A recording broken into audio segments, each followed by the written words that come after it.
माननीय अध्यक्ष महोदय, मैं आपके माध्यम से मंत्री महोदय से जानना चाहूंगा कि सारा समूह और पीएससीएल में कितने लोगों ने निवेश किया था और कितनी राशि का निवेश किया गया था। जहां सारा समूह से 25,781 करोड़ रुपए जमा करने का आदेश सर्वोच्च न्यायालय ने दिया था और मात्र 15,775 करोड़ रुपए ही जमा हुए। क्या सारा समूह की कोई और संपत्तियां नहीं बची हैं? जहां तक देने का सवाल था, मात्र 115,775 करोड़ रुपए में से 2012 से लेके 24 तक केवल 138 करोड़ रुपया दिया गया है। 15,000 करोड़ से ज्यादा जमा सेवी में होने के बाद भी मात्र 138 करोड़ रुपया ही क्यों बटा? इसके पीछे कारण क्या है?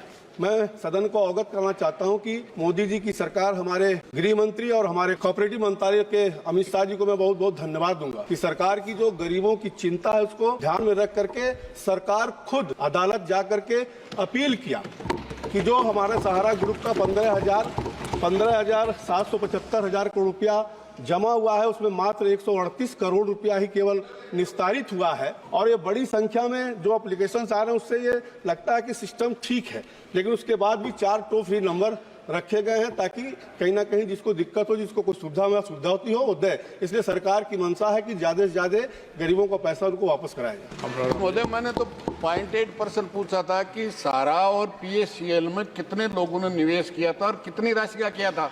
मंत्री जी अध्यक्ष सरकार को धन्यवाद दे रहे हैं, मैं धन्यवाद के लिए नहीं, प्रश्न मैंने पूछा कितने राशि निवेश की और कितने लोगों ने दोनों कंपनियों में की थी। सवाल ये पूछा, इसका उत्तर नहीं दे रहे मंत्री महोदय।